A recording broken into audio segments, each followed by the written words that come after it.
Fourth video and last video. So hopefully these other 3 videos that came before this give you a little bit of insight. This is just a little bit of insight. Honestly, it's not even, it's less than that. There's so much that you need to be doing, but this should at least get you going and get your, if it's a senior, heading in the right direction. If you're not a senior, you're not gonna be able to have discussions really like this with the coaches and whatever. So at that point, really what you're looking for is, if you're not a senior, start building that presence on social media. Make sure you're getting full games recorded. Make sure that you put together like a fun highlight reel. That's fine, because you're gonna get to know yourself better also. You'll be able to speak more to your positives, and then maybe the things that you need to focus on, like your ups, your downs. Become more aware of like the obstacles that you face, and become more aware of who you are and what you bring to the table. Get those scores up, study that SAT, bring your GPA up, do some extra volunteering stuff, show that you're a team player, show that you're a community citizen, that you're invested, that you're trying to, wherever you are, that you're making that a better place.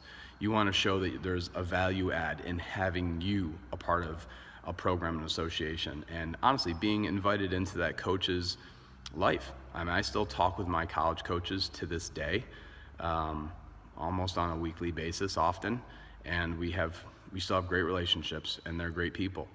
And fortunately for me, those decisions were based on people and who they were, and I did my research at the time, and I was lucky enough to kind of to know one of them really well, and the other one, and I took a leap of faith based on how they were throughout the process and what I liked and what I saw. And so trusting my instincts, but also doing my homework. So that's what you have to do. And for the seniors out there, I don't want to make you panic, but at the same time, you really need to step it up, okay? You need to be following up on these things. You need to be following through. It's already September. You should already be having dialogue with these people. Now, if you're going to just jump on, pick up the phone and call them, and you're not already following them on social media, follow them first.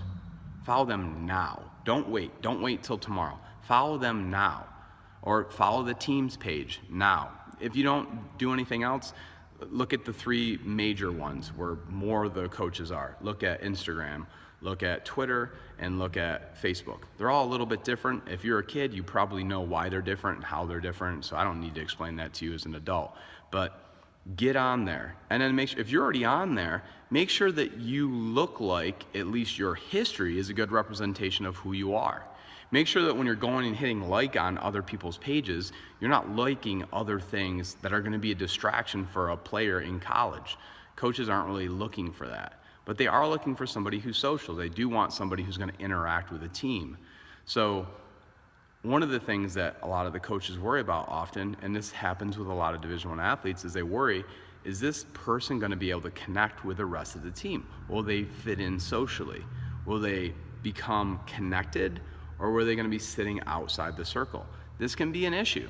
So you need to work on your social skills as well. You need to work on like, hi, Coach Kutri, how are you doing? Shaking somebody's hand, looking them in the face, eye to eye, making sure that if you feel a little uncomfortable with making eye contact, that's okay, but like every once in a while, you should look up and look the person in the face, okay? Stand tall, pull your shoulders back, Nobody's looking for somebody to be like rounded forward like this, or distracted looking off to the side, or, you can't present yourself in a way that's phony.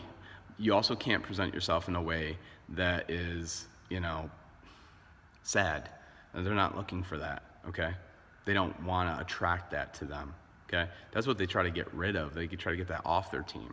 So make sure that you're somebody that's going to be great to have on somebody's team. And then again, like, dig deep into that. You got to have that sales sheet of who they are, the coach and the school and all this. This is just a recap. Who they are, what you're going to study there, and this, that, and the other. The assistant coaches, you should know like where they went to school. You should know maybe what they studied possibly, because you might have a connection there. You're looking for common ground with people, okay? Or common ground with people on a team.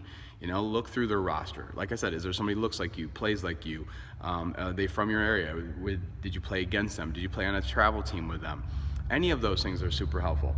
And then the next thing is you need a sheet for yourself. It could be just a little one, it could be like a big one as it relates to you just in general, but then little ones like, how do I fit with this school? Okay, maybe you're looking at, University of Florida's softball team. Okay, how do you fit with that team specifically? Okay, not just the generic email that you're sending out to everybody. Okay, how do you physically fit, and what value add is unique to you for that team? It might be the same for some of the teams, that's fine, but you need to get as unique and specific as possible, because a coach will really, they'll see through the ordinary stuff. They want to find out how you're extraordinary and how that fits with them. Okay, and so that's a big piece.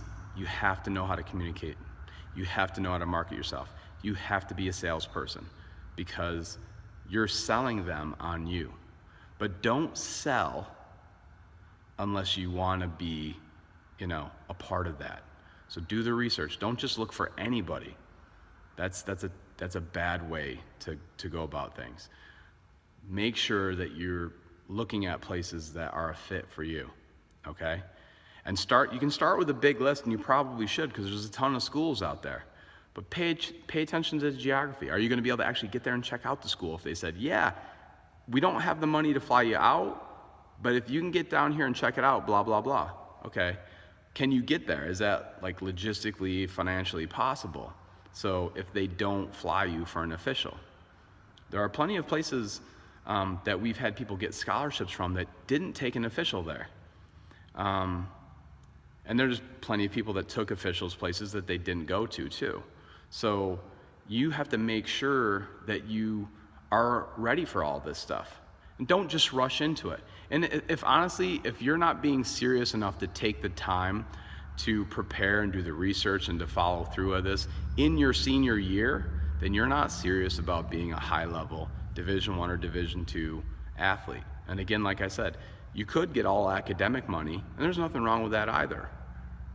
You might get more athletic money your next year or the year after. Like, it varies. Year to year, it's, the contracts are basically year to year. They're almost semester to semester for some places. Some coaches just, they'll leave you at where you're at, and then other coaches, they vary it. So, it's really, really important that you pay attention to all there is to pay attention, and that you track it as if it was important. When I ask you for, and even kids that we work with, when I ask you for information, or I ask you to do something or follow through on something, and then you do or don't follow through on it, if I have a conversation with a coach, I'm going to try and obviously put your best foot forward. However, I'm not going to lie to a coach, and I'm also not going to misrepresent who you are as a person or your commitment level. So what you're willing to do, a lot of people aren't willing to do. That's why there's 2% of people are Division I athletes. I looked up some stats the other day, and on average over the years, Harvard, who's either number 1 or number 2 usually for academic institutions, is usually around 6% acceptance rate. Princeton is right around about the same thing. Sometimes they're a little bit higher, like 7% acceptance rate, and they're currently number 1 for institutions. Division I athletics is 2%. Okay, think about that. That's almost, that's like 33 to 40% of Harvard or Princeton, those numbers. That's a small percentage, just so that you understand what we're talking about here. So if you think you're just going to casually make it, it's not a casual situation. You have to go all in. You have to be fully committed. You have to apply yourself. Are there people who will end up making it in spite of themselves? Absolutely. Here's the thing, though. They usually end up at the wrong institution that they're either overqualified for or underqualified for. And it's either academic or athletic. And then what happens is it's not the right fit. Like Stephen Kotler says in Flow, if you're trying to get into Flow, there's that 7% variable for your skill level. And if you're too far away from it, you fail, okay? Just the right level, you grow and succeed and expand. So you got to find the right fit. But here's the beauty of it. It's on you.